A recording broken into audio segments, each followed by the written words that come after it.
തായ്ക്കണ്ടിയിൽ കുടുംബത്തിൽ അടിക്കുമേലെ വെള്ളിടി വെട്ടുന്നു. കേസും പുക്കാറും മാത്രമല്ല, സ്വത്തുക്കൾ കണ്ടുകെട്ടുന്ന നീക്കത്തിലേക്കും അതിവേഗം കടക്കുകയാണ് എൻഫോഴ്സ്മെന്റ് ഡയറക്ടറേറ്റ്. ഇതിന്റെ ആദ്യ ചുവടുവെപ്പായി വീണ വിജയന്റെ ചില ബാങ്ക് അക്കൗണ്ടുകൾ മരവിപ്പിച്ചിരുന്നു. ഇനി വീണയുടെ സ്വത്തുക്കൾ കണ്ടുകെട്ടുന്നതിലേക്കാണ് അടുത്ത നീക്കം. പിണറായിയെ ചോദ്യം ചെയ്യാൻ വിളിപ്പിച്ചു വരുത്തുന്നുണ്ട്. അതിനുശേഷം കുറ്റം തെളിയിക്കുന്ന തെളിവുകൾ കിട്ടിക്കഴിഞ്ഞാൽ പിണറായിയുടെ സ്വത്തുക്കൾ കണ്ടുകെട്ടുന്നതിലേക്കും എൻഫോഴ്സ്മെന്റ് ഡയറക്ടറേറ്റ് കടക്കും. പിണറായിക്കെതിരെ ഒന്നും നടക്കാൻ പോകുന്നില്ല എന്ന് പറഞ്ഞിടത്ത് നിന്നാണ് മകളുടെ ബാങ്ക് അക്കൗണ്ടുകൾ ഫ്രീസ് ചെയ്ത നടപടിയിലേക്ക് വരെ എത്തിയിരിക്കുന്നത്. ഇനി തായ്ക്കണ്ടിയിൽ കുടുംബക്കാർക്ക് അത്ര നല്ല ദിനങ്ങളല്ല വരാൻ പോകുന്നത് എന്നുള്ളത് ഏകദേശം വ്യക്തമായിരിക്കുകയാണ്. Veena Vijayan, Exalogic company, CMRL company ഉടമകൾ, കമ്പനിയിലെ ഉന്നത ഉദ്യോഗസ്ഥർ എന്നിവരുടെ 29 കോടി മൂല്യമുള്ള സ്വത്തുക്കൾ ഒരാഴ്ചയ്ക്കകം എൻഫോഴ്സ്മെന്റ് ഡയറക്ടറേറ്റ് കണ്ടുകെട്ടും എന്നാണ് വിവരങ്ങൾ. പിണറായിയുടെ മൊഴിയും രേഖപ്പെടുത്തും. കണ്ടുകെട്ടലിന് EDയുടെ ഡൽഹിയിലെ അഡ്ജുഡിക്കേറ്റിംഗ് അതോറിറ്റിയുടെ അനുമതി ഉടൻ ലഭിക്കുമെന്നാണ് പ്രതീക്ഷ. താൽക്കാലിക കണ്ടുകെട്ടലാവും ആദ്യം. ഉടമകളുടെ വിശദീകരണം കേട്ട ശേഷമായിരിക്കും സ്ഥിരമായ കണ്ടുകെട്ടലിലേക്ക് കടക്കുക.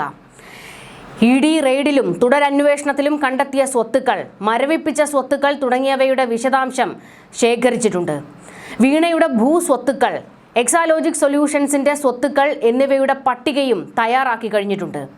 CMRL കമ്പനി ഉടമകൾ, ഉദ്യോഗസ്ഥർ എന്നിവരുടെ കണ്ടുകെട്ടേണ്ട സ്വത്തുക്കളുടെ ആധാരങ്ങൾ, ബാങ്ക് അക്കൗണ്ടുകളുടെ രേഖകൾ തുടങ്ങി സമഗ്രമായ റിപ്പോർട്ടാണ് അഡ്ജുഡിക്കേറ്റിംഗ് അതോറിറ്റിക്ക് സമർപ്പിച്ചിരിക്കുന്നത്. വീണയുടെ സ്വത്ത് കണ്ടുകെട്ടൽ നടപടി ഉടൻ തുടങ്ങുമെന്ന വാർത്ത റിയാസിന്റെ ചങ്ക് തകർത്തിട്ടുണ്ടാകും എന്നാണ് ഇപ്പോൾ സോഷ്യൽ മീഡിയയിൽ ഒരു ട്രോള്.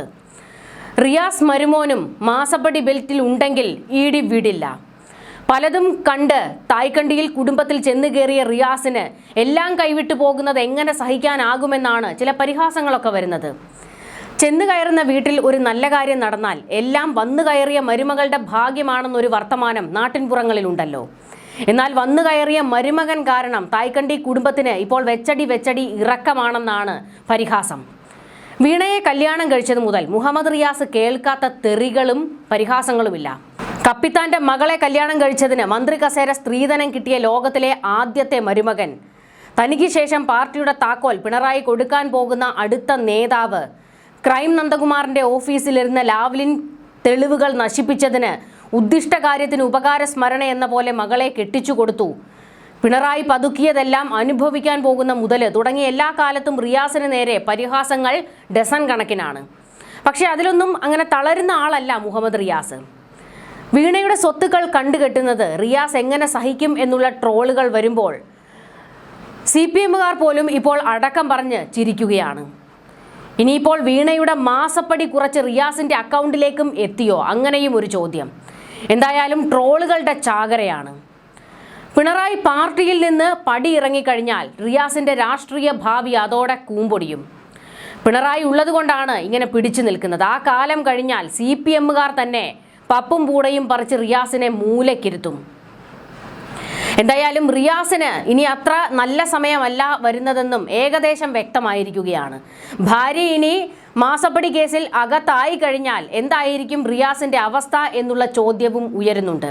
മുൻ ഭാര്യയെ ചവിട്ടിക്കൂട്ടിയതിനും ഗാർഹിക പീഡനത്തിനുമൊക്കെ ആ സ്ത്രീ പരാതിപ്പെട്ടിട്ട് പോലും റിയാസിനെതിരെ ഒരു നടപടിയും എടുക്കാതെ സംരക്ഷിച്ച ആളാണ് ഇങ്ങനെ സ്ത്രീപക്ഷം പറയുന്ന പിണറായി സർക്കാർ തന്നെ അന്നത്തെ കാലത്ത്. അത് വലിയ ആരോപണമായിട്ട് എല്ലാ കാലത്തും നിലനിൽക്കുന്നുമുണ്ട്.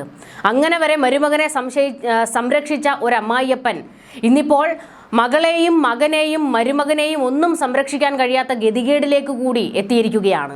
എന്തായാലും മുൻ ഭാര്യയെ ചവിട്ടിക്കൂട്ടിയതിനുള്ളതൊക്കെ ഇപ്പോൾ റിയാസിന് കിട്ടിക്കൊണ്ടിരിക്കുകയാണ് എന്നുള്ള പരിഹാസങ്ങളും ഒക്കെ ശക്തമാണ്. ഇനിയിപ്പോൾ അടുത്ത പണി കിട്ടാൻ പോകുന്ന മറ്റൊരാളുണ്ട്, പിണറായിയുടെ മകൻ വിവേക് കിരൺ. പിണറായിയെ മാത്രം ചോദ്യം ചെയ്താൽ പോരാ, മകനെ വിദേശത്ത് നിന്ന് വിളിപ്പിച്ചു വരുത്തി ചോദ്യം ചെയ്യണം എന്നുള്ള ആവശ്യം ശക്തമാകുന്നു. മകനെ മാത്രം പോരാ, കമല വിജയനെയും വിളിച്ച് ചോദ്യം ചെയ്യണം എന്നാണ് ആവശ്യം ഉയരുന്നത്. കാരണം വീണയുടെ എക്സാലോജിക് എന്ന ബംഗളൂരുവിലെ കമ്പനിക്ക് അത് തുടങ്ങാനുള്ള പണം കൊടുത്തത് കമല വിജയനാണല്ലോ, അതായത് പെൻഷൻ കാശ്. ഒരു കോർപ്പറേറ്റ് കമ്പനി തുടങ്ങാനുള്ള കാശ് മുഴുവൻ പെൻഷൻ കാശിലൂടെയാണ് കമല കൊടുത്തത്. അപ്പോൾ ആ അത്രയും വലിയ പെൻഷൻ കിട്ടുന്ന എന്ത് ജോലിയായിരുന്നു കമലയ്ക്ക് ഉണ്ടായിരുന്നത് എന്നുള്ളതും കൂടി വ്യക്തമാകണമല്ലോ. അതുകൊണ്ട് കമലയെയും വിളിപ്പിച്ച് ചോദ്യം ചെയ്യണമെന്നാണ് ഇപ്പോൾ പൊതുജനങ്ങൾ ആവശ്യപ്പെട്ടുകൊണ്ടിരിക്കുന്നത്. അങ്ങനെയാണെങ്കിൽ ഒരു കുടുംബത്തെ മുഴുവൻ ഒരു മാസപ്പടി കേസിൽ വിളിച്ചിരുത്തി ചോദ്യം ചെയ്ത ഒരു ചരിത്രവും നമുക്ക് ഇനിയുള്ള കാലത്ത് കേൾക്കേണ്ടി വരും. മകൻ അബുദാബിയിൽ സെറ്റിൽഡ് ആണ്, അതായത് വിവേക് കിരൺ. അയാൾക്ക് തട്ടിപ്പിൽ എന്തെങ്കിലും പങ്കുണ്ടോ എന്നാണ് ഇപ്പോൾ സംശയം ഉയരുന്നത്. എക്സാലോജിക്ക് കൂടാതെ വീണയുടെ ലേക്കർ ഇന്ത്യ കോർപ്പറേഷൻ കമ്പനി, ആ ഒരു പേരും കൂടി ഇപ്പോൾ പുറത്തേക്ക് വന്നിട്ടുണ്ടല്ലോ. ഇതുപോലെ എത്ര ഷെൽ കമ്പനികൾ ഉണ്ടാകും ഇവർക്ക്? ആരുടെയൊക്കെ പേരിൽ, ബിനാമി പേരുകളിൽ കമ്പനികൾ കാണും. ഇവിടേക്കൊക്കെ പണം മാറ്റിയിട്ടുണ്ടാകും. മകൻ അബുദാബിയിൽ ബാങ്കിലാണ്. പിണറായി സർക്കാരിൻ്റെ കാലത്ത് ചില അഴിമതികളിലൊക്കെ വിവേകിൻ്റെ പേര് ഉയർന്നു വന്നിട്ടുണ്ട്.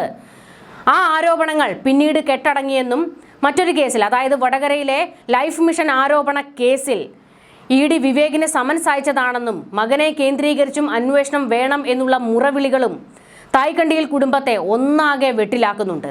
അതായത് ഒരു മാസപ്പടി കേസിൽ കുടുംബം മുഴുവൻ പങ്കാളികളായ കഥയാണ് കേരളക്കര കേട്ടുകൊണ്ടിരിക്കുന്നത്.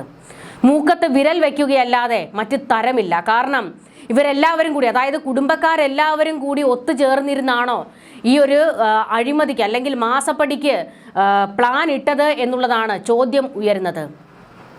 സാധാരണ ഏതെങ്കിലുമൊക്കെ നേതാക്കന്മാർ ഇതുപോലെയുള്ള അഴിമതികൾ കാണിക്കുകയാണെങ്കിൽ, അതായത് ചക്കരക്കുടം കണ്ടു കഴിഞ്ഞാൽ കൈയിടാത്തവരായിട്ട് ആരും ഉണ്ടാകില്ലല്ലോ. അപ്പോൾ അങ്ങനെ കൈയിടാൻ പോകുമ്പോൾ പോലും ആണെങ്കിൽ ഈ നേതാക്കന്മാർ കുടുംബത്തെ ഒന്ന് മാറ്റി നിർത്തും. അതായത് പിന്നീട് എന്തെങ്കിലും ഒരു കേസോ എന്തെങ്കിലും തല പൊങ്ങി വരികയാണെങ്കിൽ അത് എന്നിൽ തന്നെ അങ്ങ് അവസാനിക്കട്ടെ, എൻ്റെ കുടുംബത്തിലേക്ക് വരരുത് എന്നുള്ളത് കൊണ്ട് നേതാക്കന്മാർ ഒന്ന് ശ്രദ്ധ പാലിക്കും, ഇതിൽ നിന്നൊക്കെ കുടുംബത്തെ മാറ്റി നിർത്തും. പക്ഷേ ഇവിടെ നേരെ തിരിച്ചാണ്. പിണറായി വിജയൻ കുടുംബത്തോടെ കട്ടു എന്നാണ് വലിയൊരു ആരോപണം, പരിഹാസം ഉയർന്നു വന്ന് നിൽക്കുന്നത്. CPM-നെ സംബന്ധിച്ചിടത്തോളം ഇതിനേക്കാൾ വലിയൊരു നാണക്കേട് വേറെ എന്താണ്? അതായത് ഒരു അഴിമതിക്ക് ഒരു കുടുംബം, ഒരു നേതാവിൻ്റെ കുടുംബം ഒന്നടങ്കം കൂട്ടുനിൽക്കുന്നു. ആ നേതാവ് അവരുടെ ആവശ്യങ്ങൾക്ക് വേണ്ടി, അവരുടെ മുന്നോട്ടുള്ള സുഗമമായ പോക്കിന് വേണ്ടി ഒരു പാർട്ടിയെ തന്നെ അവരുടെ വീട്ടിൽ കൊണ്ടുപോയി കെട്ടിയിടുന്നു. തായ്ക്കണ്ടിയിൽ ഇങ്ങനെ കൊണ്ട് കെട്ടിയിട്ടിരിക്കുകയാണ് പാർട്ടിയെ. പിണറായി പറയുന്നതിനനുസരിച്ചാണ് പാർട്ടി ഇപ്പോൾ ഈ ചലിക്കുന്നത്. അതായത് ആടിക്കളിക്കട കൊച്ചുരാമ, ചാടിക്കളിക്കട കൊച്ചുരാമ എന്നുള്ള പാട്ട് പാടുന്നതിനനുസരിച്ച് ഈ പാർട്ടി അങ്ങോട്ടും ഇങ്ങോട്ടും ചാടി കളിച്ചുകൊണ്ടിരിക്കുകയാണ്. നമ്മൾ ദൃശ്യം 3 സിനിമ അതിപ്പോൾ അതിൻ്റെ 4ാമത്തെ ഭാഗം വരെ ഇറങ്ങിയിട്ടുണ്ട്. ഒരു കുടുംബം, അതായത് അവർക്ക് സ്വസ്ഥമായി ജീവിക്കുന്നതിന് വേണ്ടി അവരുടെ സ്വകാര്യ ജീവിതത്തിലേക്ക് അനാവശ്യമായി കടന്നു കയറിയ ഒരാളെ കൊന്നിട്ട് അയാളെ കൊണ്ട് കുഴിച്ചിടുന്നു. ഈ ഒരു കഥയാണ് ഈ 4 പാർട്ട് വരെ നമ്മൾ കണ്ടുകൊണ്ടിരിക്കുന്നത്. പക്ഷേ ഇടയ്ക്കിടയ്ക്ക് ഓരോ ട്വിസ്റ്റുകളും സംഭവിക്കാറുണ്ട്. പക്ഷേ അതിനേക്കാളും വലിയ സിനിമയാണ് പിണറായിയുടെ കുടുംബത്തിൽ നടന്നുകൊണ്ടിരിക്കുന്നത്. അതിനെയും വെല്ലുന്ന ഒരു സിനിമയാണ് പിണറായിയും കുടുംബവും നടത്തിക്കൊണ്ട് പോകുന്നത്. ഇതിപ്പോൾ എത്ര പാർട്ടായി മുന്നോട്ട് പോകുന്നുണ്ട് എന്നാണ് പലരും ചോദിച്ചുകൊണ്ടിരിക്കുന്നത്.